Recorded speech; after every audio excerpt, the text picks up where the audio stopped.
Hey there, Twisters. Let's talk about Nathan MacKinnon, and once again, an absolutely phenomenal performance that we saw from him tonight against the Minnesota Wild after the Avalanche had suffered that home loss against the Dallas Stars.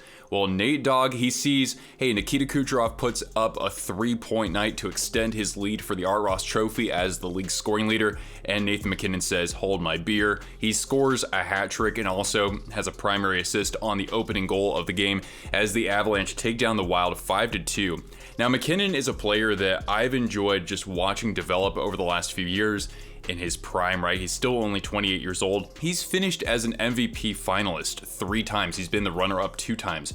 And it's amazing because even though we see scoring go up even more, and we've seen a player like MacKinnon at the top of the scoring charts for a number of years, he's just taken his game to yet another level when it didn't really seem all that possible. We've already seen how quick he is, how dominant he is, how he plays off the rush better than maybe anybody else in the NHL.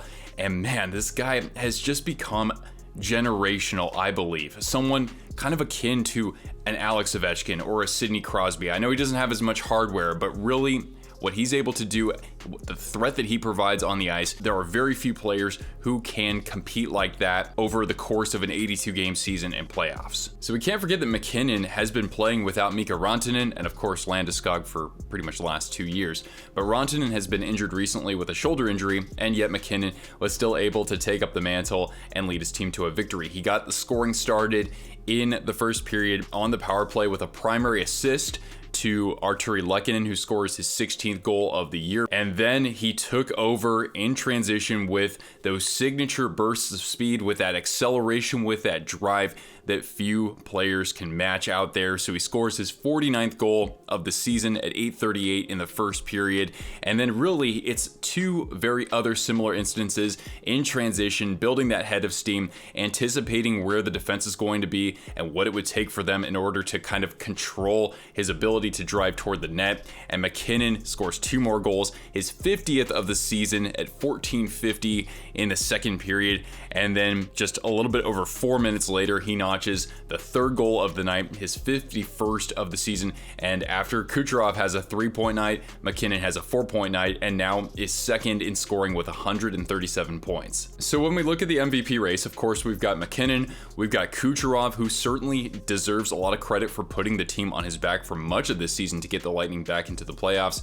Connor McDavid, of course, with the resurgence of the Oilers, and certainly Austin Matthews could be part of the conversation as he's en route to maybe a 70-goal season. There are some other candidates out there, such as Artemi Panarin. I think Sidney Crosby's had an amazing year as well, keeping his team alive in the playoff conversation. But really, Nathan MacKinnon should be at least a runner-up, I would think, here, because take a look at this, guys. He's 4th in goals with 51. That smashes a career high of 42. He's 2nd in points with 137, his previous career high being 111. He's 2nd in even strength goals with 41. He's 1st in even strength points with 90 now. He's 2nd in power play points with 47 for what has been a top 5 power play in the NHL. He's one of 8 players with at least 9 game-winning goals, so he has been clutch. He's 3rd in points per game with 1.73. Only Kucherov and McDavid are better, and then there's a bit of a drop-off. He's 2nd in time on ice among forwards with a career-high 22 minutes and 56 seconds. Only his teammate Mikko Rantanen ranks above him. And for the stat nerds out there, heading into tonight, he was 2nd to Kucherov in offensive point shares, and he led the NHL in total point shares. So if you want to look at that metric alone, he would be perhaps the most valuable player in the NHL. And then one step forward, if you really want to look at the percentages, this was from pretty recently from JFresh Hockey. I mean, he is tied with Matthews in wins above replacement, but he's pretty much at the top in the other categories out there. It's just been a magical year for MacKinnon as he sets new milestones, even without someone like Landeskog or even Mikko Rantanen in the lineup.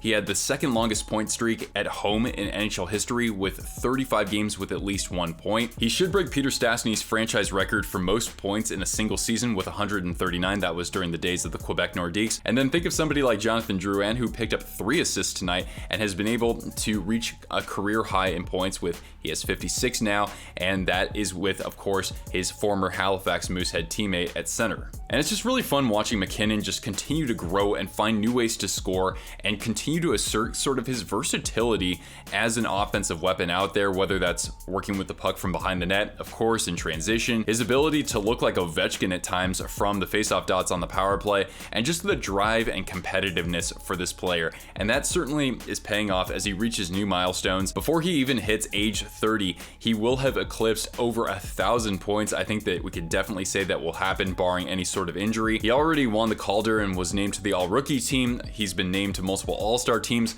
Of course, he has one Stanley Cup. He's seeking more with just a great core of players, even without their traditional captain. But Nathan MacKinnon has certainly been the leader by example for this Avalanche team the past 2 seasons. So with MacKinnon going full berserker mode this season and helping the Avalanche secure a top 3 spot in the division, does that make them a threat to win the Stanley Cup? They were my preseason prediction to win the Stanley Cup this year, although a team like the Dallas Stars has recently caught fire and beaten Colorado, something that they've had trouble with in the past. And of course, the Avalanche will also be occupied with most likely a first-round matchup against the Winnipeg Jets, who seem to be sort of riding the ship with, of course, Connor Hellebuyck, one of the elite goaltenders, and a pretty good supporting cast of forwards out there as well. When we think of the Avs and their potential to make a deep run, I still think that MacKinnon has to perform at a fairly similar level, and he's already shown that he can do that in the playoffs.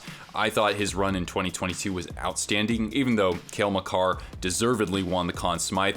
The Avs don't have that elite goaltending, so they will need, of course, their defensive structure to hold up. I think that they can certainly do that, even though they have plenty of good offensive weapons from their blue line as well. But really, for the Avs to be a threat, MacKinnon has to show up in some way, shape, or form, but he has to continue what he's doing in generating chances with his speed, with his ability to cycle the puck, circle around from behind the net, and that sort of thing. And hopefully he can lead the Avalanche at least further than where they were last year, but it's going to be quite a challenge with a couple of those top teams in the Central Division as well. So with that said, everybody, who is your MVP for this season? Is it MacKinnon? Is it Kucherov? Or is it somebody else? Let me know your thoughts in the comments down below. And speaking of the Avalanche franchise, if you haven't yet, check out my video on the Quebec Nordiques versus Canadiens rivalry of the 1980s, one of the nastiest of that era. I also have another video breaking down all the best rivalries among the NHL teams today that you can watch right here as well. We'll have plenty more content throughout the course of the playoffs, including some live streams as the games are happening.